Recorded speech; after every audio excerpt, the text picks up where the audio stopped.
I'm Tanya, 31F, and I find myself in the middle of a family storm that's been brewing for months. To understand the situation, you need to know a bit about my family background. I come from a large, close-knit family with 4 siblings: Lester, 35M, Rachel, 33F, myself, Nancy, 28F, and Zoe, 25F. Our parents, Sarah, 58F, and John, 60M, raised us in a small town where everyone knew everyone else's business. Growing up, I was always the responsible one, often tasked with looking after my younger siblings and cousins during family gatherings and vacations.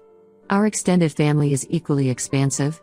My mom has 3 sisters and 2 brothers, while my dad has 4 brothers. Family reunions are more like small festivals, with cousins, second cousins, and even third cousins in attendance. It's chaotic but usually fun, though as the eldest grandchild on both sides, I often found myself corralling the younger kids rather than enjoying the festivities. 3 years ago, my world turned upside down when I lost my husband, Ethan, would be 34M, in a car accident. We had been high school sweethearts, married right after college, and had 2 beautiful children together, Emma, 10F, and Liam, 8M. Ethan's death was devastating, not just for me and the kids, but for our entire community. He had been a beloved high school teacher and coach, touching many lives. During that dark time, Ethan's childhood friend, Jake, 33M, became our lifeline. Jake and Ethan had been inseparable since kindergarten, even going to the same college before life took them in different directions. Jake moved back to our town about a year before Ethan's accident for a job opportunity, rekindling their friendship. After Ethan's passing, Jake stepped up in ways I never expected. He helped with the kids, taking them to school and sports practices when I was too overwhelmed. He fixed things around the house that I didn't even realize needed fixing. Most importantly, he was there to listen when I needed to talk or sit in comfortable silence when words failed me. About a year and a half after Ethan passed, Jake and I realized our feelings for each other had grown beyond friendship. It wasn't something either of us planned or expected. We were both hesitant, worried about what others might think and how it might affect the kids. But after many long talks, including conversations with a grief counselor, we decided to give it a chance. We approached Ethan's parents first, wanting their blessing before we went public with our relationship. To our relief, they were supportive. Ethan's mom, Linda, 62F, hugged me and said she was glad I had found happiness again, and that she knew Ethan would want that for me too. With their approval, we then told my family and the kids. The reactions were mixed. My brother Lester was immediately supportive, saying he was happy I had found someone who cared about me and the kids. My parents were cautiously optimistic, though I could tell my mom had reservations. Rachel and Zoe were surprised but came around quickly. Nancy, however, was noticeably cold about the idea. The kids' reactions were the ones I was most worried about. Emma, always perceptive beyond her years, admitted she had suspected something and said she was okay with it as long as we didn't expect her to call Jake Dad. Liam was more confused, asking lots of questions about what it meant for our family. We assured both of them that Jake wasn't trying to replace Ethan, but that he cared about us and wanted to be part of our lives. Over the next year and a half, Jake became an integral part of our family. He was patient with the kids, never pushing them but always there when they needed him. He even started coaching Liam's little league team, something that initially made me nervous, as it had been Ethan's thing, but turned out to be healing for all of us.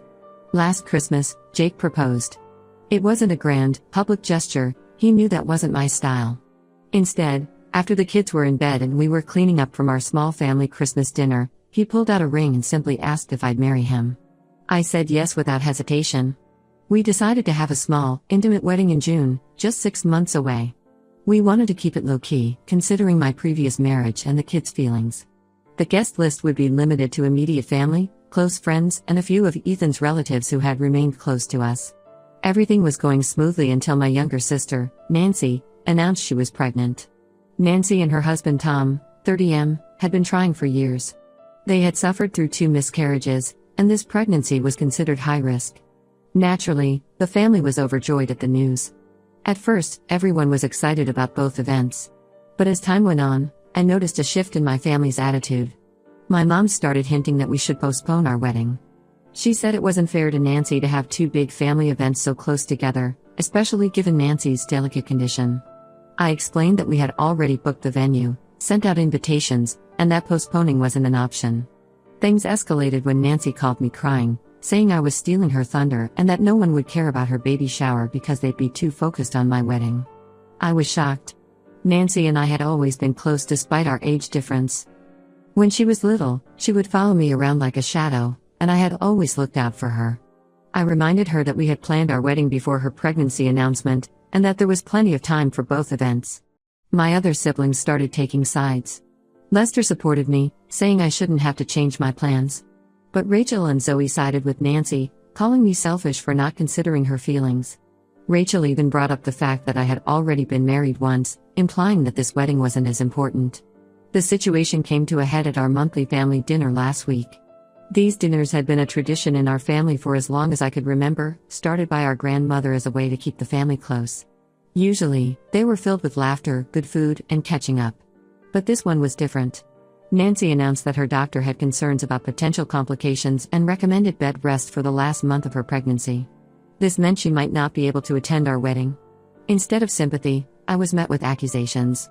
My mom suggested we cancel the wedding altogether and just have a courthouse ceremony later.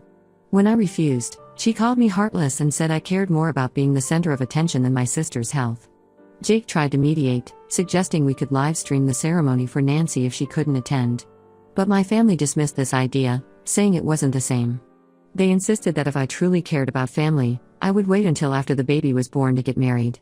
I left the dinner in tears, feeling hurt and angry. Jake and I have put so much time, effort, and money into planning this wedding. We chose a date that worked for everyone, including Nancy, before her pregnancy. I feel like I'm being punished for something that's completely out of my control. My dad called me the next day. He's always been the peacemaker in the family, the calm presence in any storm. He said he understood my position but asked me to consider how Nancy might be feeling. He reminded me of how close Nancy and I used to be, recounting stories of how I used to let her sleep in my room when she had nightmares, or how I taught her to ride a bike. He suggested I talk to her one-on-one to clear the air. But honestly, I'm not sure I want to at this point. I love my sister and I'm thrilled about becoming an aunt. But I don't think it's fair to expect me to put my life on hold. Jake and I have waited patiently, considering my grieving process and the kids' adjustment. We're ready to start our new chapter together. Emma and Liam are excited about the wedding too. Emma has been helping me pick out decorations, and Liam is practicing hard for his role as ring bearer. They've both grown so much in the past 3 years, and seeing them bond with Jake has been incredible. I can't help but think about what Ethan would say if he were here. He always encouraged me to stand up for myself, even against family. But he also valued family harmony above almost everything else. I'm torn between honoring his memory by being strong and wondering if I'm being too stubborn. Am I being unreasonable for wanting to keep our wedding date? Should I give in to my family's pressure and postpone? I'm torn between standing my ground and keeping the peace. Any advice would be appreciated. Update 1: It's been about a month since my last post, and a lot has happened. I want to thank everyone for their support and advice. It really helped me gain perspective on the situation. Taking the suggestion of many commenters, I decided to have a heart-to-heart conversation with Nancy. I invited her over for lunch when Tom was at work, hoping we could talk without any interruptions or influences. I spent the morning making Nancy's favorite meal, my grandmother's recipe for chicken pot pie. It was something I used to make for her when she was going through tough times in high school, and I hoped it might help break the ice. When Nancy arrived, she looked tired and stressed. The pregnancy was clearly taking a toll on her. We sat down to eat, and at first, the conversation was stilted and awkward. We made small talk about the weather and her pregnancy symptoms, carefully avoiding the elephant in the room. Finally, as we were finishing our meal, I broached the subject of the wedding. At first, Nancy was defensive, but as we talked, she broke down crying. It turns out, she's been dealing with a lot of anxiety about the pregnancy. Her previous attempts to conceive had ended in miscarriages, and she was terrified of losing this baby too. The doctor's warning about potential complications had heightened her fears. But there was more to it than that. Nancy confessed that she felt like she was living in my shadow. She explained that growing up, she always saw me as the perfect older sister, responsible, successful, married with kids. She admitted that part of her reaction to the wedding was rooted in her own insecurities. She told me about how she always felt like she was playing catch-up. When I got my first job at 16, working at the local library, Nancy had begged our parents to let her work too, even though she was only 13. When I got into my dream college, Nancy had cried for days, worried she'd never be able to match up. Even my marriage to Ethan and having kids had made her feel like she was falling behind in life. I was stunned. I had no idea Nancy felt this way. In my eyes, Nancy had always been the free spirit of the family, the one who followed her passions without worrying about conventional success. I shared my own struggles with her, the pain of losing Ethan, the challenges of being a single mom, and my fears about starting a new relationship with Jake. I told her about the nights I spent crying after the kids were in bed, feeling overwhelmed and alone. I confessed that there were times I envied her freedom, her ability to pursue her dreams without the responsibilities I had. We cried together, and for the first time in years, I felt like I truly connected with my sister. By the end of our conversation, Nancy apologized for her behavior and said she wanted to support my wedding. She even offered to help with some of the planning she could do from home during her bed rest.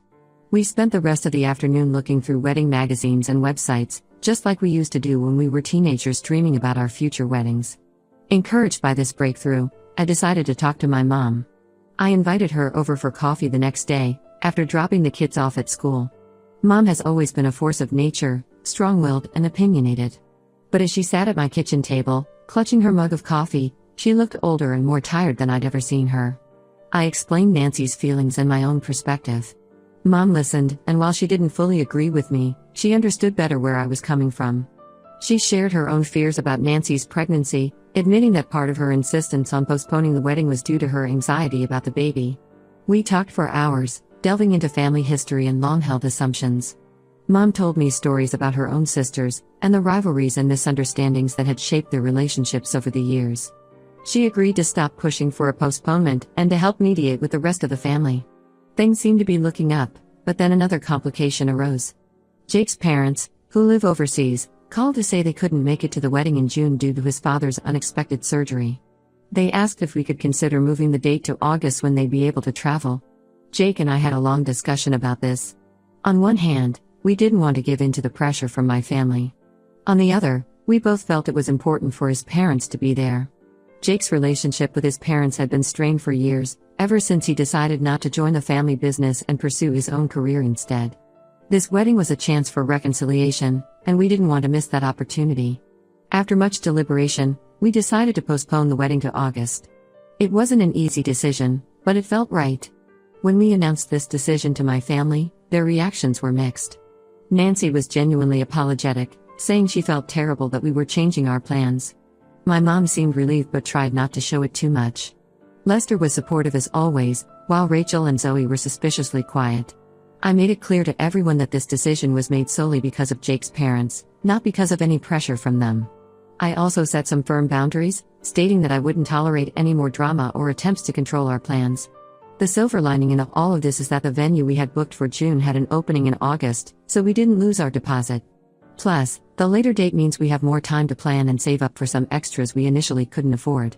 Jake has been my rock through all of this. He's been patient, understanding, and always on my side. Seeing how he handles family drama makes me even more certain that I want to spend my life with him. Last night, as we were discussing seating arrangements, he looked at me and said, "You know, all this drama will be worth it when I get to call you my wife." It reminded me of why we're doing this in the first place. As for Nancy, we've been talking more frequently. She's been sticking to her promise to help with the wedding planning, sending me ideas for decorations and music playlists. It feels like we're rebuilding our relationship, which is something I hadn't realized we needed. The kids have been great through all of this too. When we told them about the date change, Emma immediately started planning how to repurpose her flower girl dress for the later summer date. Liam was just excited that he'd have more time to practice his ring bearer walk. The next big event on the horizon is Nancy's baby shower next month. I'm determined to make it special for her, to show that I'm just as excited about her baby as I am about my wedding.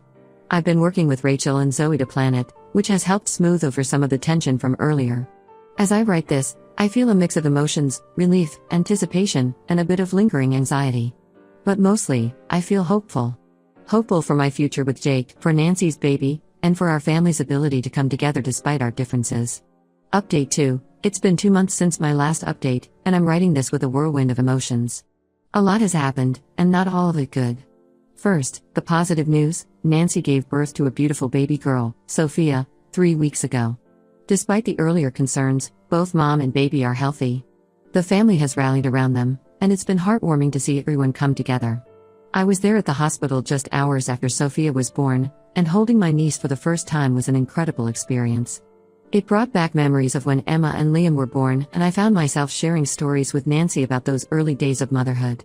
Jake and I have been busy with the final preparations for our August wedding. Everything was going smoothly, and we were excited about the big day. We had finally settled on a color scheme, chosen the menu for the reception, and Jake had even convinced me to take dance lessons for our first dance. The kids were getting excited too. Emma had been practicing her flower girl walk every day, and Liam had memorized his lines for the ring bearer ceremony. That is, until last week when a bombshell was dropped on us. My cousin Andrea, 29F, announced that she and her longtime boyfriend, Chris, 31M, had eloped last month. They hadn't told anyone because they wanted to surprise the family at the next big gathering, which happened to be my wedding. Andrea and I have always been close. We're only 2 years apart in age, and growing up, we were more like sisters than cousins. We shared clothes, crushes, and secrets. When I started dating Ethan in high school, Andrea was the first person I told. And when Ethan died, Andrea was by my side almost as much as Jake was, helping with the kids and making sure I remembered to eat and sleep. So when she told me about her elopement, I was initially thrilled for her.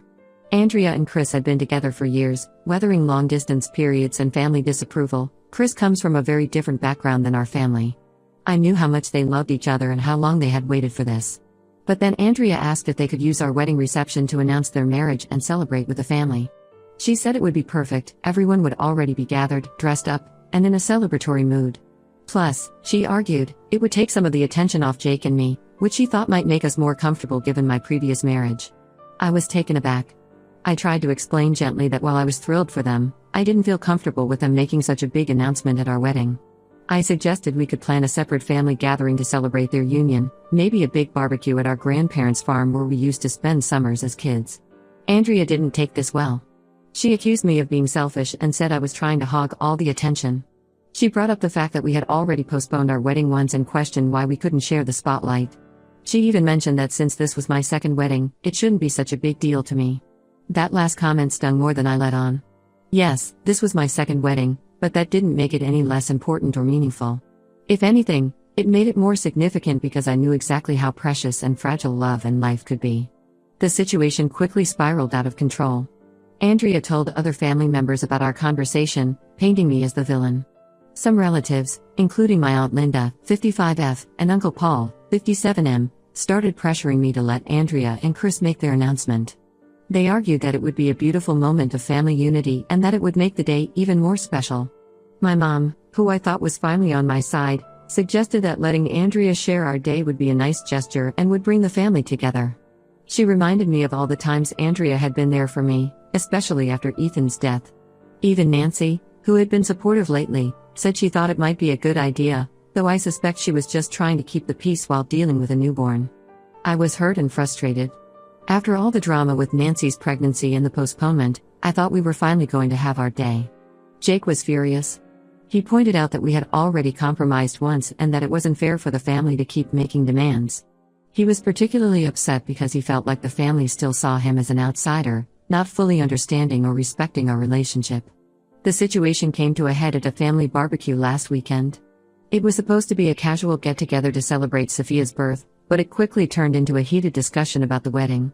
Andrea confronted me in front of everyone, accusing me of being a bridezilla and trying to overshadow her happiness. She brought up childhood promises we'd made about being in each other's weddings and sharing our special moments.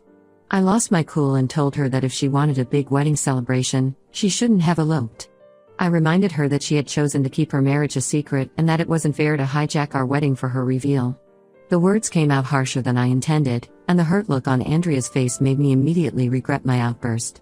The barbecue ended in chaos, with family members taking sides and arguing. Jake and I left early, both of us upset and overwhelmed. On the drive home, we sat in silence, the weight of the situation hanging heavy between us. The kids, picking up on the tension, were unusually quiet in the backseat. Now, with just 3 weeks to go until our wedding, I'm at a loss. Part of me wants to stand my ground and have the wedding we've planned and dreamed of.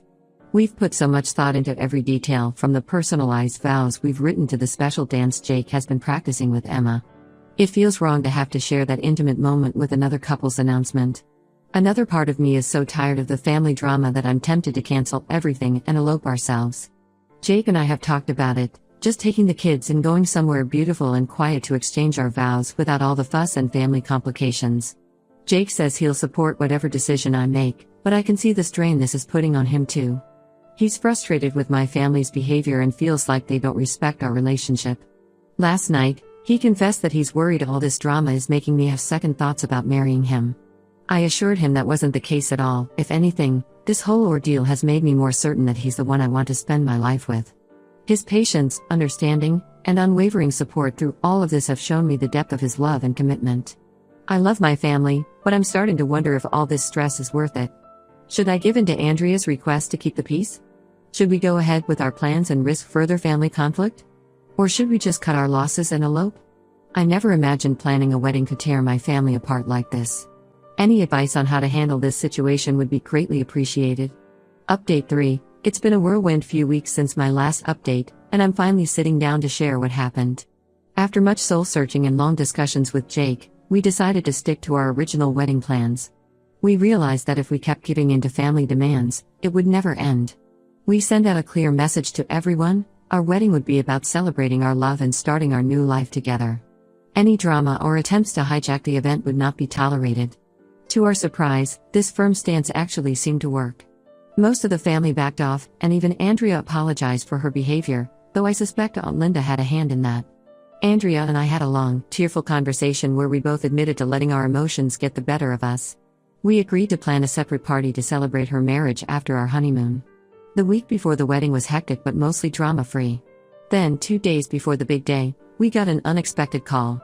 Jake's parents' flight had been canceled due to a sudden airline strike. They were devastated, and so were we, especially since postponing the wedding for them was the reason for all the family conflict. But Jake had an idea. He suggested we set up a live stream of the ceremony and have a laptop at the reception so his parents could virtually attend. Our tech-savvy nephew, Kevin, 17M, volunteered to handle all the technical aspects. It wasn't ideal, but it was the best we could do under the circumstances. The day of the wedding arrived, and despite my nerves, everything went beautifully. Walking down the aisle and seeing Jake's face, all the family drama faded away. Our vows were heartfelt, and there wasn't a dry eye in the house, or on the live stream. Emma did a perfect job as the flower girl, and Liam managed to carry the rings without dropping them, though he did trip a little on his way down the aisle, which everyone found adorable. At the reception, we had Jake's parents on a big screen, and they gave a touching speech that had everyone laughing and crying. It wasn't the same as having them there in person, but it was special in its own way. Jake's mom even got to have a virtual dance with her son, which was a bit awkward but very sweet. To my relief, Andrea and Chris respected our wishes and didn't make any big announcements. Instead, they pulled us aside privately to congratulate us and apologize again for the earlier drama. We agreed to help them plan a family party to celebrate their marriage in a few months. Nancy was able to attend with baby Sophia, who was surprisingly well behaved throughout the ceremony. Seeing Nancy beam with pride as she introduced her daughter to everyone made me realize how silly our earlier conflict had been. We shared a moment during the reception where we both acknowledged how far we'd come in the past few months. The biggest surprise of the day came from my parents. They presented us with a gift, a scrapbook filled with messages and photos from family members who couldn't attend, including some relatives we hadn't heard from in years. It was their way of showing that despite the recent conflicts, our family bond was still strong. It was a gesture that meant more to me than any expensive gift could have. As Jake and I danced our first dance as a married couple, I felt an overwhelming sense of joy and relief. We had weathered the storm of family drama and come out stronger for it. Looking around the room at our laughing, dancing family and friends, I realized that all the stress and conflict had been worth it for this moment of pure happiness. Jake and I are now looking forward to our honeymoon and the start of our new life together. We're grateful for the love and support we received on our wedding day, and we're excited for what the future holds. Emma and Liam are thrilled to officially have Jake as their stepdad, though as Emma predicted years ago, they still don't call him dad. To everyone who offered advice and support throughout this journey, thank you. Your words helped me stay strong and true to myself during a challenging time. If there's one thing I've learned from all this, it's that love, whether it's for your partner or your family, sometimes requires standing firm in what you believe is right.